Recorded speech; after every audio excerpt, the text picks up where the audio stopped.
Hola mis queridos amigos lectores, tu amiga Marjorie Murrieta te saluda y a la vez te cuento que el canal El Cubijo de la Lectura, Música y algo más recibió la cordial invitación de la Embajada y Consulados de Estados Unidos en Ecuador a la conferencia de prensa virtual con el subsecretario adjunto de Comunicaciones del Departamento de Seguridad Nacional, Luis Miranda, donde se hablará sobre las actualizaciones de regulaciones migratorias en Estados Unidos y sus implicaciones en la migración irregular de ecuatorianos. Así que te invito a que me acompañes a esta rueda de prensa y te quedes hasta el final para que conozcas más del tema. El secretario hablará sobre regulaciones migratorias en los Estados Unidos y sus implicaciones en la migración irregular. Para empezar, tendremos la intervención del subsecretario Miranda. Luego, él responderá a las preguntas de los participantes y los periodistas podrán escribir sus preguntas en la opción de Q y A, preguntas y respuestas. Y en el transcurso de la tarde compartiremos con ustedes el video de esta conferencia de prensa virtual. Entonces van a recibir la grabación por la tarde. Les agradezco a todos por unirse con nosotros. Subsecretario Miranda, bienvenido y por favor, adelante. Muchísimas gracias y gracias a todos por participar. Un gusto estar con ustedes para tocar estos temas tan importantes. Creemos que es importante que la gente sepa exactamente lo que estamos haciendo con respecto a la migración irregular y la manera en que aplicamos las leyes para que no haya confusión. Y por eso es tan importante que ustedes estén aquí para ayudarnos a difundir esa información y para contestar sus preguntas. Algo que queremos dejar claro, porque hay mucha confusión y lo que es realmente desinformación, especialmente por parte de los carteles y los grupos criminales que buscan beneficiarse de la migración irregular o la migración ilegal, es la idea de que los distintos cambios que puedan suceder en las leyes o políticas migratorias de Estados Unidos de una u otra manera resulten en que sea un momento bueno para ir a los Estados Unidos. Y queremos aclarar que la realidad es que, especialmente desde que ha existido el Departamento de Seguridad Nacional durante estos más de 20 años, las leyes de los Estados Unidos jamás han permitido los cruces ilegales entre los puertos de entrada a lo largo de la frontera suroeste ni la frontera por el lado norte. Desde siempre ha sido una violación y en este momento es una violación criminal el cruzar ilegalmente entre los puertos de entrada de los Estados Unidos, que resulta en consecuencias bajo nuestras leyes y nuestro sistema de ley. Sí tenemos un sistema de asilo y de protección para personas que verdaderamente lo necesitan, pero por cruzar ilegalmente estamos aplicando consecuencias y estamos haciendo lo posible para expeditar lo que son las consideraciones de lo que llamamos miedo creíble y asegurarnos de que las personas que no tienen base legal para estar en Estados Unidos tengan esas consecuencias aplicadas lo más pronto posible, que incluyen la deportación, quedar vetados de 5 años o más de poder venir a los Estados Unidos de cualquier manera, perder elegibilidad para procesos legales que existen y también el encauzamiento criminal para las personas que están reincidiendo. Así que hay varias consecuencias bajo la ley. Eso ha sido la norma de nuevo en general. Sí hubo un periodo durante el COVID en el que teníamos una orden de salud pública que limitaba algunas cosas, pero las leyes en sí no han cambiado y siguen estando en pie de que cruzar entre puertos de entrada es ilegal. Queremos instar a la gente a que busquen los procesos legales y las vías ordenadas. De hecho, hemos expandido los procesos de reunificación familiar para personas que ya están en el proceso de visas familiares. Hemos expandido el número de visas de trabajo temporario que hay disponibles cada año y estamos haciendo distintos trabajos a lo largo del hemisferio para establecer junto con el Departamento de Estado y organizaciones internacionales lo que son centros de movilidad segura, donde la gente se puede informar sobre distintas opciones que pueden tener, sea un proceso de refugio o procesos que quizás incluyan a otros países como también España y Canadá. Así que lo que hemos buscado hacer es trabajar a lo largo del hemisferio para expandir vías legales, pero reducir la inmigración irregular y reiterar que sí hay consecuencias para los que cruzan ilegalmente, además de las consecuencias y los peligros que existen por el camino. Cruzar el Darién es muy peligroso y ponerse en manos de grupos criminales que controlan el movimiento de personas hacia la frontera también tiene grandes peligros. Entonces, pues, dejando eso como la base de esta conversación, pues ahí podemos comenzar con las preguntas.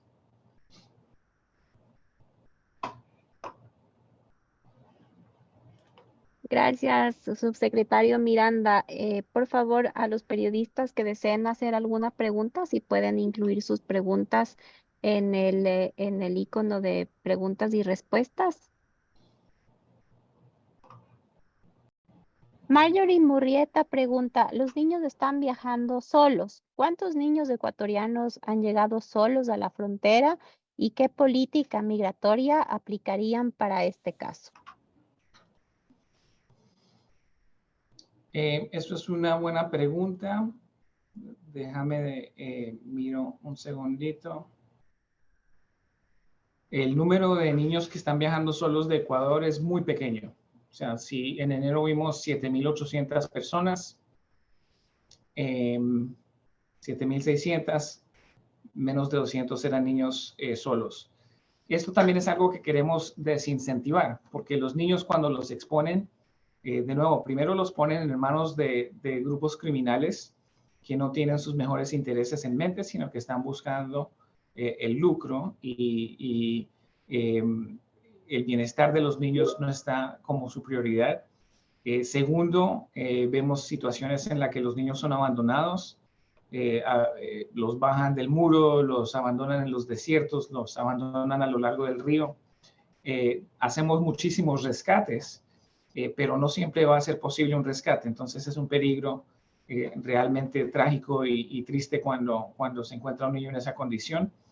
Y procuramos pues hacer lo posible porque cuando llegan estos niños, pues asegurarnos de que no están en custodia del Departamento de Seguridad Nacional, sino que están en custodia rápidamente del Departamento de Salud para asegurarnos de que tienen las condiciones necesarias mientras se resuelve su estatus en las cortes para idealmente que estén reunificados con alguna familia, pero no es ideal que los niños estén viajando solos por todos los peligros y las situaciones que les pueden ocurrir en el camino. Aquí tenemos una pregunta de Javier González. ¿Cómo está la situación de ecuatorianos? ¿Cuántos deportados y presos existen? Muy buena pregunta. Hemos estado viendo un flujo de personas ecuatorianas que han ido aumentando en los últimos años. Preciso estaba mirando aquí en este momento las estadísticas para comparar, para que podamos darles algo más actualizado y lo estoy subiendo, pero más o menos estamos viendo unas 300 personas al día, 300 a 400 personas al día durante el último mes y las consecuencias que aplican para los ecuatorianos son las mismas que estábamos explicando. Está la consecuencia de cruzar ilegalmente que puede resultar en deportación. Hemos estado procesando más y más personas con lo que son procesos de deportación acelerada. Eso nos permite hacer un análisis rápido de personas que quizás tengan un miedo creíble y si no lo tienen, poder avanzar con lo que es una deportación acelerada. Desde el 12 de mayo del año pasado, cuando terminó la orden de salud pública que estuvo en pie durante el COVID, comenzamos una nueva norma que establece que las personas que cruzan ilegalmente se va a presumir que no son elegibles para el asilo si han escogido cruzar ilegalmente en vez de buscar caminos legales o de hacer una cita para llegar a un puerto de entrada por un proceso ordenado. Entonces, eso ha estado en pie y con esto también estamos aumentando. De hecho, estamos llevando a cabo un buen número de vuelos de deportación a lo largo del hemisferio. Ya unas 600,000 personas han sido deportadas desde el 12 de mayo, incluyendo vuelos que tenemos directamente a Ecuador para personas que cruzan ilegalmente. Gracias, subsecretario. Nancy Vélez nos pregunta, ¿cuántos ecuatorianos han ingresado ilegalmente a los Estados Unidos en lo que va de este 2024? Dame un segundito que se me cerró la ventana con las estadísticas, pero las voy a tener aquí disponibles en un momento. Lo que va del 2024, y esto estamos hablando del año fiscal. El año fiscal comienza el 1 de octubre de cada año, entonces estamos hablando de los meses de octubre, noviembre, diciembre y enero que hemos reportado. Esto no incluye febrero ni marzo todavía, pero en lo que va del año fiscal, 51,074 personas de origen ecuatoriano han llegado a nuestra frontera. Entre ellos, tenemos, enero fue un mes ya más lento, unas 7,000, pero vimos cifras de 17,000, 13,000, 17,000 en diciembre, 13,000 en noviembre, 12,000 en octubre. Y eso es más o menos el promedio de lo que vimos en muchos meses durante el año pasado. Hubo meses más lentos, por ejemplo, desde febrero a mayo del año pasado, pero en julio vimos 10,000, agosto 13,000, septiembre 15,000, así que ha sido un flujo constante. Y como les decía, estamos viendo más o menos en este momento unos 400 al día ecuatorianos que están llegando.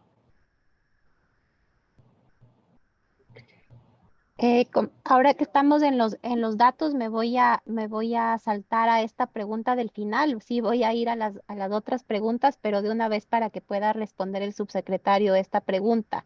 Jacqueline Beltrán nos dice, ¿nos puede repetir, por favor, el dato de las 400 personas ecuatorianas? ¿Esa cifra corresponde a ecuatorianos encontrados en la frontera? Sí, esa cifra, y es un estimado preliminar de que más o menos estamos viendo unos 400 encuentros al día en este momento, pero eso varía y puede ser que veamos semanas donde son más de 500, semanas donde son un poco más de 400, pero en este momento más o menos es ese promedio. Por eso estaba hablando de las cifras más ampliamente del mes, por ejemplo, de enero, cuando vimos en enero más de 7,000 personas ecuatorianas que llegaron a la frontera, 7,800, 17,300 en diciembre, 13,000 en noviembre.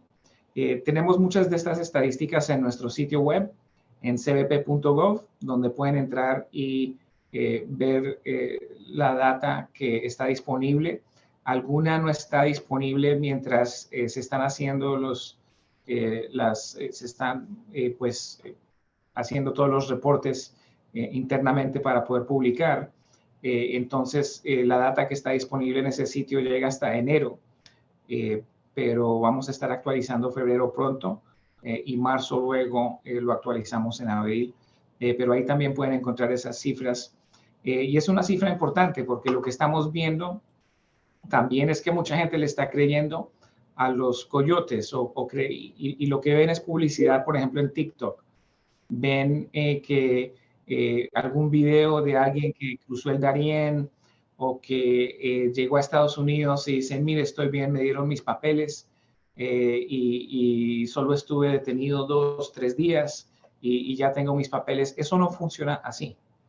Y es importante que la gente lo sepa porque la gran mayoría de las personas que les acabo de comentar que llegaron a la frontera en enero, diciembre, noviembre, o sea, estábamos como más o menos 7,800 que llegaron en enero, 7,600 de ellos cruzaron entre los puertos de entrada, o sea, no llegaron a un puerto de entrada para una inspección como normal, sino que buscaron, y eso lo controlan los coyotes, los carteles que controlan esas zonas al lado mexicano por donde la gente tiene que cruzar, se pusieron en manos de ellos y cruzaron ilegalmente entre los puertos de entrada. ¿Cómo hicieron eso?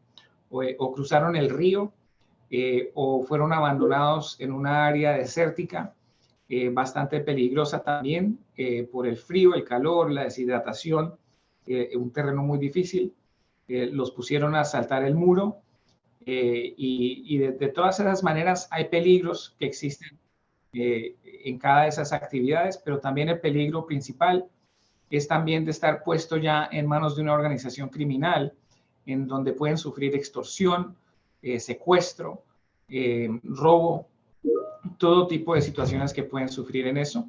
Y lo que estamos viendo por eso que les acabo de explicar, que no llegan ni siquiera a los puertos de entrada, sino que cruzan ilegalmente, es que están creyendo lo que están viendo en TikTok, en otras redes sociales, en grupos de WhatsApp, donde les dicen, no, este es el momento de cruzar, nosotros les conseguimos, les están cobrando 10, 14 mil dólares a las personas por esos cruces.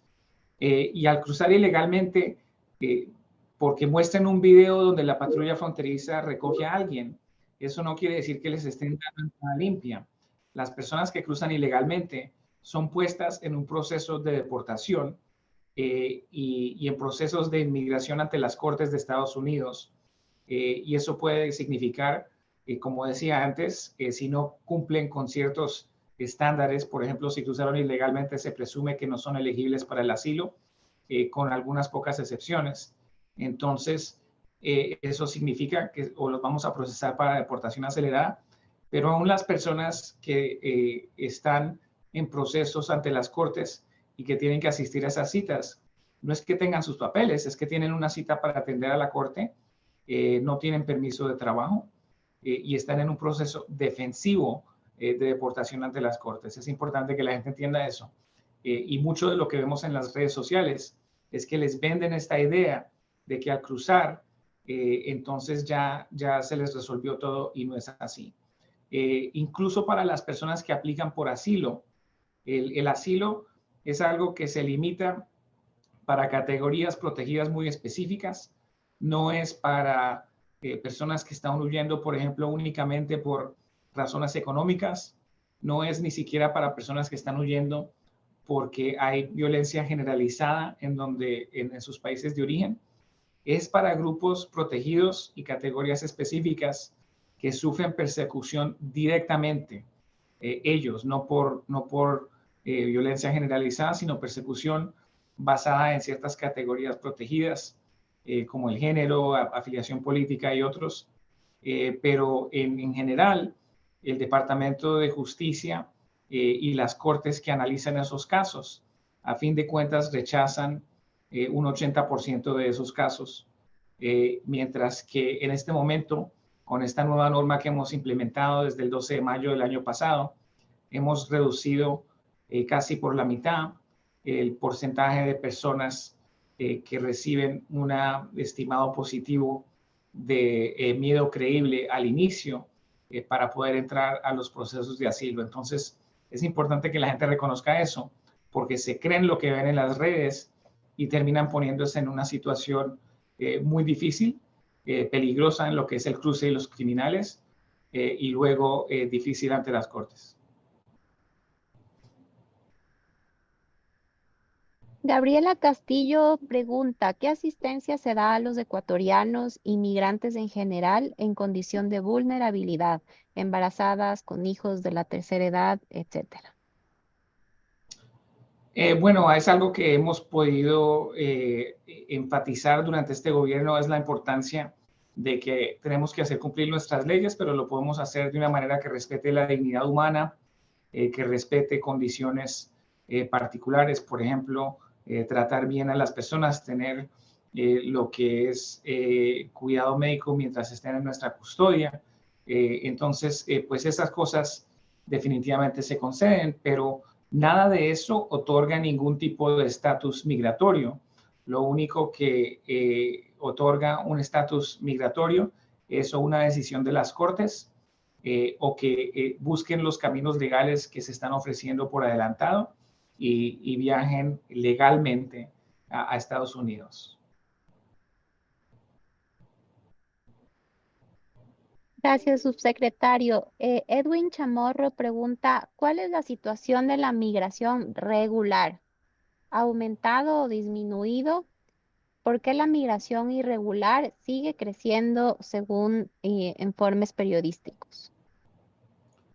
Creo que gran parte de la razón que crece es porque el movimiento de personas pues, se ha hecho más fácil, en particular con la información, con que personas ven que hay rutas, siguen canales de TikTok o de otras redes donde les muestran, mira, este es el camino, hacen tal cosa y pueden llegar por aquí. Y esa publicidad esencialmente que usan los criminales, entonces convence a mucha gente que la vía es fácil. La realidad de cruzar el Darién es mucho más difícil y peligrosa de lo que pintan las redes. Entonces, hay una diferencia ahí en lo que se ve en videos o imágenes de las redes y lo que sucede en realidad en el Darién. Pero es parte de eso, es parte del crecimiento de estas redes criminales pudiendo llegar a, digamos, a una clientela más diversa, más extensa a lo largo del hemisferio, que quizás previamente no sabían dónde encontrar esa información. Eso es parte de lo que ha sucedido. Y parte de lo que ha sucedido también es que pues muchos países han tenido dificultades en lo que es el tema económico, especialmente durante la pandemia y saliendo de la pandemia. Y en Estados Unidos nos hemos podido recuperar, entonces, económicamente, y por eso también, pues siempre va a haber un flujo basado en lo que es interés económico. Pero reitero que lo que es el interés económico y querer buscar mejores oportunidades económicas no es base, si esa es la única razón que la gente está viajando, para el asilo en los Estados Unidos, entonces que la gente también reconozca eso. Pero los factores son entre esos. También hemos visto también un crecimiento de distintas inestabilidades en distintos países, tanto por el cambio climático, crisis políticas, dificultades de seguridad. Muchos de esos factores están contribuyendo de muchos distintos países a los flujos migratorios y tiene que ser algo que se trabaja a nivel regional. Hemos trabajado muy fuertemente para que podamos atender a este tema de manera conjunta, ¿no? Que estemos trabajando con México, con Panamá, con Colombia, con Ecuador, con todos los países del hemisferio realmente para reconocer cómo hacemos para reducir el flujo de migración irregular, pero también expandir las vías legales, y eso va a lo que hablaba antes de que hemos expandido el número de visas, hemos establecido procesos de reunificación familiar para personas que ya están en el proceso de visas de familia. Hemos también establecido en algunos países los centros de movilidad segura para que la gente encuentre opciones distintas, no solo a Estados Unidos, pero también a Canadá y España. Y entonces eso tiene que ser parte de la respuesta, es este trabajo conjunto con distintos países y trabajarlo de manera también humanitaria, pero respetando las leyes y normas de los distintos países. Gracias, subsecretario. Javier González nos dice, ¿qué sabe del pedido de TPS que hizo el gobierno de Ecuador? Bueno, no tengo ninguna información al respecto. De hecho, nosotros lo que hacemos es que consistentemente pues estamos monitoreando las condiciones en distintos países, pero las determinaciones de TPS se hacen basadas en consultación con varios departamentos del gobierno y basados en condiciones muy específicas. Hay normas muy claras y específicas sobre el TPS y en este momento pues no tengo ningún anuncio al respecto, pero claramente lo que nosotros queremos es incentivar que la gente busque vías legales para viajar y no crean las mentiras. Eso es una de las cosas que vemos mucho en la desinformación y en lo que se publica en redes sociales. Tratan de convencer a la gente que si cruzan en este momento ilegalmente les va a beneficiar por una razón u otra y esas cosas casi siempre son absolutamente falsas y queremos entonces pues que la gente tenga cautela con eso, porque incluso en las instancias en las que se establece TPS, por lo general es para cualquier país, no hablo simplemente de un país, sino en general ese proceso se limita a personas que ya están en el país, no es para personas nuevas que llegan, y entonces hay que tener eso también claro, pero es un proceso que consistentemente evaluamos y consideramos basado en las condiciones que existen en el momento. Finalmente, tenemos una pregunta de Edwin Chamorro. ¿El permiso humanitario de unificación familiar para ecuatorianos, cuán exitoso ha sido hasta el momento? Es un proceso que está cogiendo tracción. Recuerda que es algo que está basado en el proceso de reunificación familiar para personas que ya están en los trámites de pedir una visa de familia, digamos, esposo, esposa, familiar inmediato, bajo las normas que el Departamento de Estado ya tiene para ese tipo de visas. Y la diferencia en este proceso es que para las personas que ya están en ese sistema, pero simplemente tienen que esperar una visa, el proceso de reunificación familiar, por invitación, les invita a que si quieren pueden tomar ventaja de un paro humanitario temporario para que puedan estar en Estados Unidos hasta 2 años, ser elegibles para un permiso de trabajo, mientras esperan esa visa. Así que están esperando la visa ya aquí, reunidos con sus familias, en vez de estar esperándola en Ecuador.